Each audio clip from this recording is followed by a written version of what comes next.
Hey everyone, welcome back. You ready to dive into some seriously awesome advice on Mm-hmm. how to kind of improve your social skills Mm. and become like super persuasive and influential? Yeah, let's do it.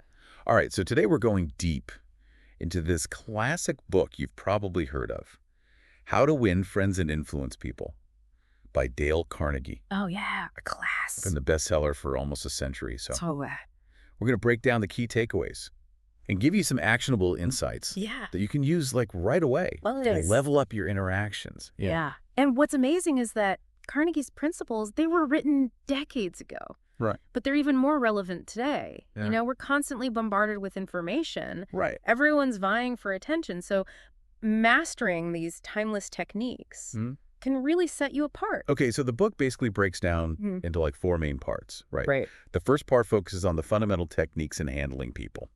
And right off the bat, Carnegie kind of throws a curveball at us.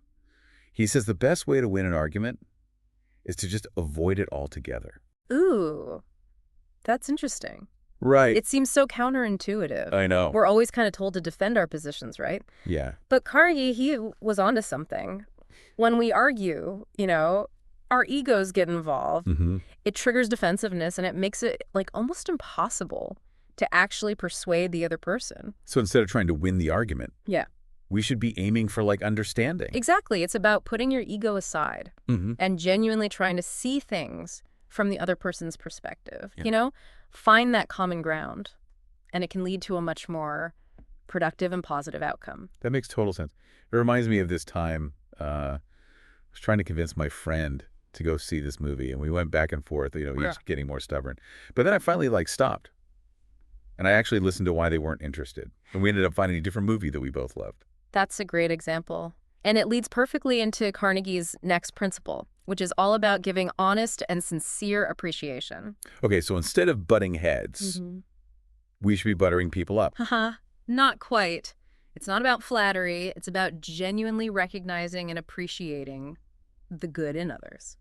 Think about a time when someone genuinely complimented you on something you worked really hard on. Yeah. It feels amazing. It does. It makes you want to do even better. Exactly. It's incredibly motivating. I see. So we're talking about tapping into that same feeling in others. So it's about acknowledging people's efforts and contributions. It can be something simple, like just saying thank you, or giving like a more specific compliment, on their work or their character. Yeah. So we've covered avoiding arguments, giving genuine appreciation. Yeah. What's next in this toolkit for handling people? Well, Carnegie talks about sparking what he calls eager want in others. Eager want. Yeah.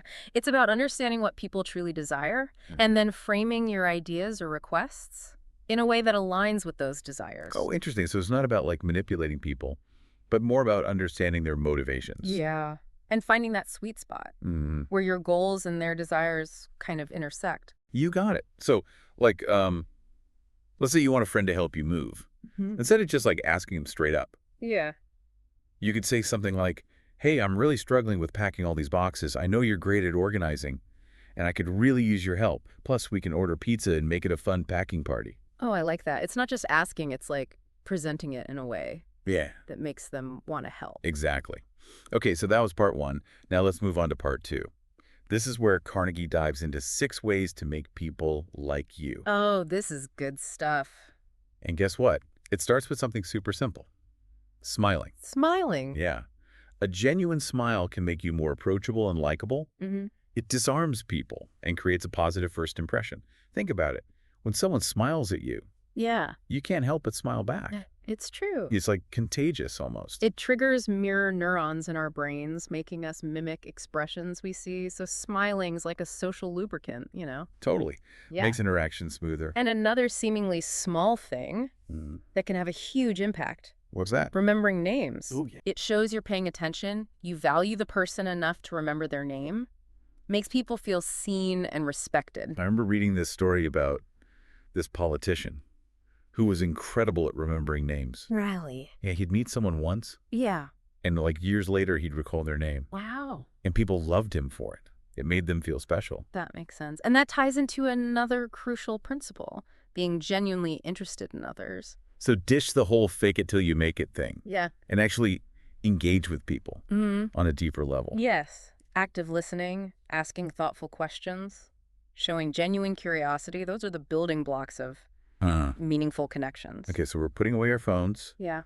making eye contact, and really tuning into what the other person is saying. Mm-hmm. What else can we do to make ourselves more likable? Carnegie suggests speaking in terms of the other person's interest. If you can connect your ideas or requests to something that they care about, you're much more likely to get them on board. Instead of starting with me, we start with them. Exactly. So let's say you're trying to convince your boss to try out this new project management software. Okay. Instead of focusing on the features you like, from it in terms of how it will benefit the team. You could say, this software can streamline our workflow, saving everyone time and reducing stress. It'll also improve communication and transparency, which I know is something you've been emphasizing. That's a much more compelling argument Yeah. than just saying, hey, I think we should try this new software. Right. It shows you've considered their perspective and you understand their priorities. Okay, so we've covered smiling, remembering names, being genuinely interested, and speaking to others' interests. Anything else we need to make people like us? Well, it might sound repetitive, but it all comes back to good listening. Truly listening is the foundation of building rapport and making people feel understood. It's like that saying, people don't care how much you know until they know how much you care. And that caring is often conveyed through listening. Okay, so that's part 2 down. On to part 3. This is all about winning people to your way of thinking. Okay, getting into the nitty-gritty. Right. Yeah. And a lot of it builds on what we've already talked about, avoiding arguments, respecting others' opinions, finding that common ground. Yeah. But Carnegie kind of goes deeper into the art of persuasion. So what are some of the key takeaways from this section? Well, one fascinating concept is this idea of making the other person feel like an idea is their own. Well, yeah, that sounds a bit manipulative. Are we trying to, plant ideas into people's head? No. It's not about trickery. It's about guiding someone towards a conclusion by asking insightful questions and allowing them to kind of arrive at the answer themselves. Oh, so it's like that aha moment. It's way more powerful when you discover something on your own. Exactly. Rather than just being told. So, for example, let's say you're trying to convince your team to adopt a new marketing strategy. Instead of presenting it as like a done deal, you can ask, what are some of the challenges we're facing with our current approach? And then you can guide the conversation through carefully crafted questions towards the solution that you have in mind. Makes sense. So it's about planting the seeds and letting the idea blossom in their minds. It's persuasion through suggestion rather than forceful direction. Exactly. And finally, Carnegie emphasizes the importance of appealing to noble motives. So we're talking about tapping into people's values and aspirations. Yes. People are more likely to be persuaded if they believe they're contributing to something meaningful or acting in accordance with their values. So if I'm trying to get my neighbor to join a community garden, I wouldn't just focus on the fresh vegetables. I'd talk about the benefits of connecting with nature, supporting local food systems, and building a sense of community. Perfect example. By framing it in terms of noble motives, you're tapping into their desire to make a positive impact. Okay, so we've covered a lot of ground. Now on to the final part. The grand finale. Time to level up and talk about leadership and influencing others. Okay, let's do it. What kind of gems does Carnegie offer us in this final section? Well, one powerful tip that resonates with a lot of modern leadership principles is this idea of praising before criticizing. Ooh, I like that. It's about creating a positive and supportive environment where people feel encouraged to grow. Right. I think this is super important because criticism, even if it's well-intentioned, can make people defensive. Starting with praise helps create a foundation of trust and openness. Absolutely. And when it comes to delegating tasks, Carnegie suggests asking questions instead of giving direct orders. So instead of barking orders at people, we're engaging them in the decision-making process. Exactly. It empowers people, make them feel valued. Right. And increases their buy-in. It's that collaborative approach that so many companies are embracing these days. Yeah. And it's amazing how all these principles that we've been discussing are kind of interconnected, praising before criticizing, asking instead of telling. It all ties back to making people feel important and appreciated. It all comes full circle. And that's the beauty of how to win friends and influence people. It's this holistic approach to building relationships, becoming more persuasive, and ultimately becoming a more effective leader. So there you have it. a deep dive into the timeless wisdom of Dale Carnegie.